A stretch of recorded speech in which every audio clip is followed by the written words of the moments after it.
Presenting Rondé Barber for enshrinement in the Pro Football Hall of Fame, his brother Tiki Barber.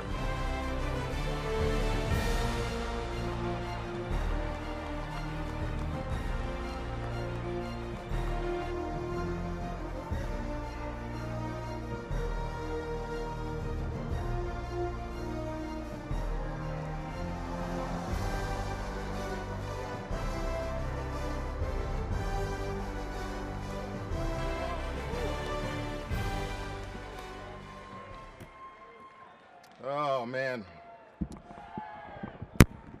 This is awesome. Look, I was so excited earlier. I was trying to button my jacket, and I ripped the top button off my gold jacket here, so it won't be buttoned during this speech. Wow. Thank you, Jim Porter, and this wonderful Hall of Fame family up here, the board as well. Tiki, love you, brother. You always stand with me. Today, my most important day, thank you for standing with me. Bravo on this bust, Blair. I mean, you did a fantastic job not making me look like him. You know, I've been inundated with Hall of Fame stuff, as we all have, since February, so I got to give a quick shout out to Katie Heastan for helping us along this journey. But really, that thanks should go to my wife, Claudia.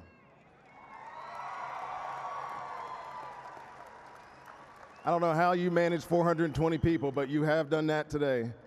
And I love you most. You know that. You are the foundation for which I stand.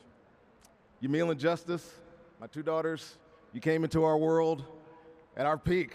I had just won a Super Bowl. One of them was in the hotel watching. The other one was in my wife's belly. So we laid a high standard for you. So just know that. And I'll always love you as you chase your journey. To my family and friends, my aunts, Sharon, Janice that are here, my aunt Karen,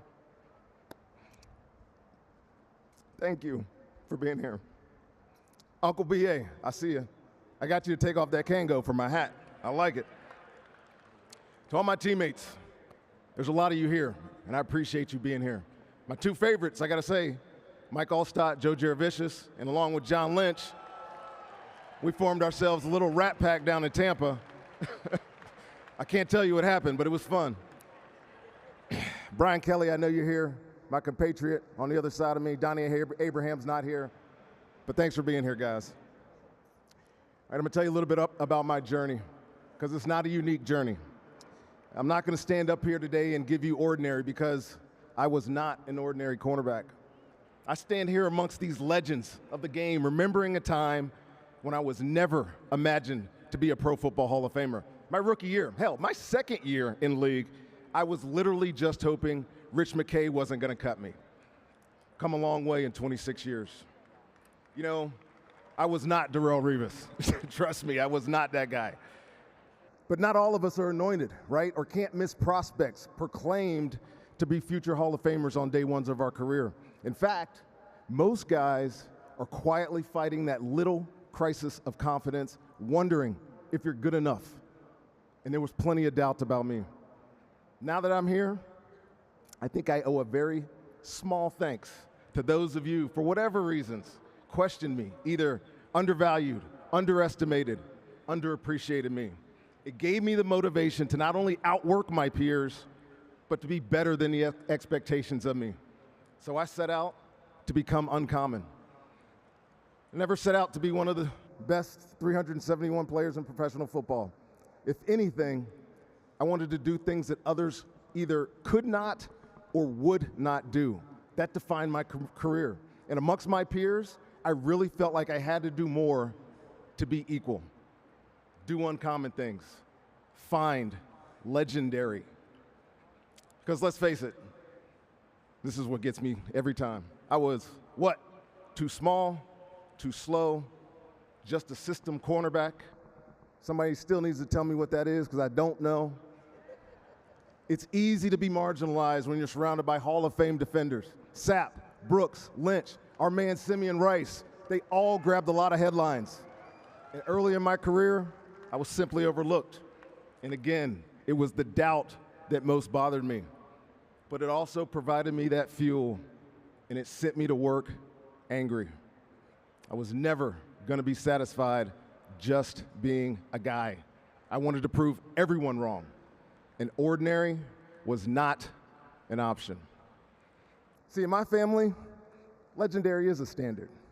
Tiki, certainly not your ordinary running back. New York Giants all-time leading rusher, the only man in NFL history, according to Kenny Albert, to rush for 10,000 yards, catch 5,000 yards worth of passes, and return 1,000 yards as well. Pretty awesome, Teak, and spectacularly too. Without him, I wouldn't have had that daily reminder to chase greatness. And if you don't remember anything else I say today, remember this. I am here because of my brother. The inherent competition, the easy motivation to match accomplishments, and the unwavering, unconditional support that only a twin can know. You simply cannot tell my story without telling our story. We shared a lot. A womb, of course, an alma mater, children's books, Pro Bowls and All Pros. I've got more of those, of course. The lows and highs of this profession, but man, we had a fabulous football life. However, the single biggest reason I'm standing here right now is that little 5'0" lady sitting in the front row. Geraldine Brickhouse Barber Hale. Everything I learned in life, one way or another, came from her. To keep going, to don't quit, persevere. She's a single parent with too much to do and not enough time to do it, working multiple jobs. But she possessed this self-instilled ability to force her will on her situation and not only succeed, but find a way to thrive. I've heard that phrase a lot in my life, force your will on your opponent, from a lot of coaches. But my mom showed me how to do this first. We were 19 years old, trying to find our way in college and on the football field when we learned that she was well on her way to beating breast cancer almost a year before we were even aware she was diagnosed. She never made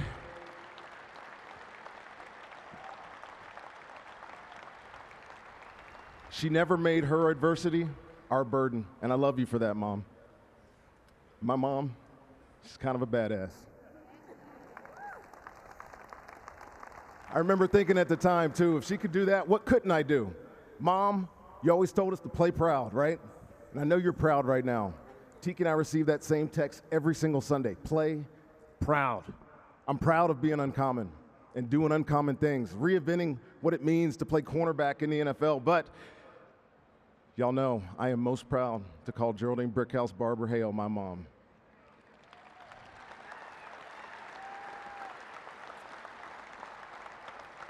And while we didn't grow up with a father in the home, I'm going to take a moment to recognize some important men in my life. Coaches, they're the guiding lights, the vehicles, if you will, who take you from where you are to where you want to go. So thank you, Mike Tolley, for giving me a love for Pee-wee, for love of football and Pee-wee. Coach Anderson and Fuzzy Minix for teaching me what it means to win. Steve Spangler, who would be my high school coach at Cave Spring in Roanoke, Virginia, for setting me on a path and being a mentor that I didn't know I needed. And then in college, Art Marcos at Virginia, my Bucs guys, first Herm Edwards, Mike Tomlin, Raheem Morris, Jimmy Lake, my longtime special teams coach, Rich Bisaccia, and JG, thanks for my ring, brother. You taught me how to excel and make football family, but more importantly, you taught me how to be my best self, always. And early in my career, I was just an ordinary guy. And by the time I finished my fourth year, I was a middle-of-the-road free agent with little to no interest and only one place to go, stay put and get a new DB coach. And that was Mike Tomlin. Mike's not here, but he gave me my jacket yesterday, and before he ran me through his first EDD drill, and if you don't know what that means, it's everyday drill, he told me, Rondé, you're different. That what he had seen me do, no one else was doing. He told me, you're going to be a 2020 guy. Okay, so we set our sights on that. And it would be 12 more years in a 45-25 career that sent me here. Football is always changing. And Mike T, you helped me change one little corner of the game that would define me. I think he imagined this for me well before I could, and he gave me the air to breathe it into existence. Thanks for the empowerment, dude. Thank you. As I finish here, I'd be remiss not to mention my video guys. I was a junkie for that room. Dave Levy, Pat Brazil, the Bryans, I know they're here, Matt Mills. Cheers, boys. The equipment, and especially the training staffs, you can't not miss a game in 16 years without enduring injuries you probably shouldn't have played through. So thank you, Todd Torselli, for never allowing me to have an excuse. All this became my obsession. And why? Because I felt like I did my job by not letting anybody else do my job. And it takes a lot of impulsion to be unique, a willingness to imagine your success, a will to work for it. I had that.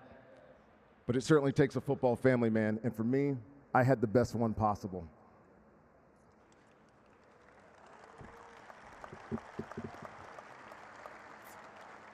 I want to thank the fans. Yes, Philly fans, even you I appreciate. I'm fortunate to have played in one of the best sports towns in this country. I've always felt loved and embraced in Tampa and back in Virginia. So I feel this recognition for every one of you watching at home that are here today. There's pewter and red fanatics who rallied for me the past 6 years, screaming at the top of their lungs, hey, Hall of Fame, you're missing one of the greats. I saw you guys do it. I see you guys today. However, I think I've made this clear. My biggest fans are the people close to me, my family, my friends. I think we're going to have a pretty good party tonight.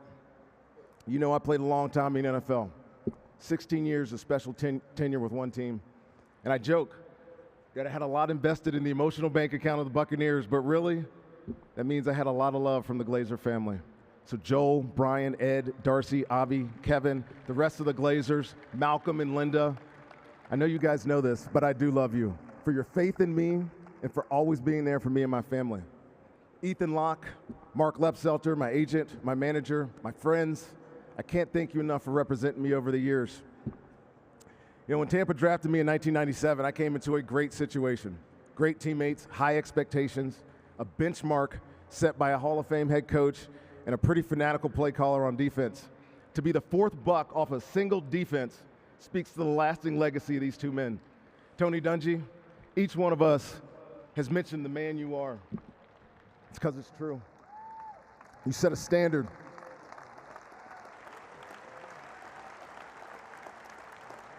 On and off the field, there was a standard. And the time we shared in Tampa will forever be special to me. Monty Kiffin, God bless you, man. Even though you couldn't pronounce my name right for 10 years. But I'm all right with Randy. That's cool. You are the reason, brother. You took a good player, you evolved the position around him, and you made me the best to ever play it. Sapp, Brooks, Lynch. Let's go lose ourselves in another moment, boys. Some people wait a long time for this recognition. I think about Ken Riley, knowing his family. I'm glad to be his classmate now. Some are still waiting. So Ira Kaufman, I see you right there, sporting my hat. Well done, my friend, telling my story to these voters. In the surrounding days, after Brooksy came and knocked on my door, spending time with my compatriots, my best friend Brian, Ben, and Paul, I had this realization that every single one of you guys have had up here, that it's done. The journey, my football journey that I've been on for 40 years, has reached its zenith. And with that realization comes a pretty good reflection for me, that there's nowhere else to go. I can stop being an angry worker. I can actually stop trying to prove everyone wrong. I've come a long way in 26 years. After today, there will be 23 corners in the Pro Football Hall of Fame, and I'm not like any one of them because I couldn't be.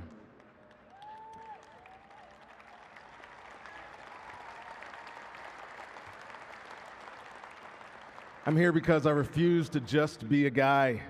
Ordinary was not an option. And I learned something along the way in NFL. It's a special place, man. No matter where you come from, no matter where your journey started, no one gets to define you but you. This league rewards you if you dare to be uncommon and choose to be a little bit extraordinary. This is one of the most humbling moments of my life. standing in front of you now. I cannot wait to proudly represent professional football, the Pro Football Hall of Fame, as I wear this gold jacket and hopefully get this button fixed. God bless you all, and God bless America.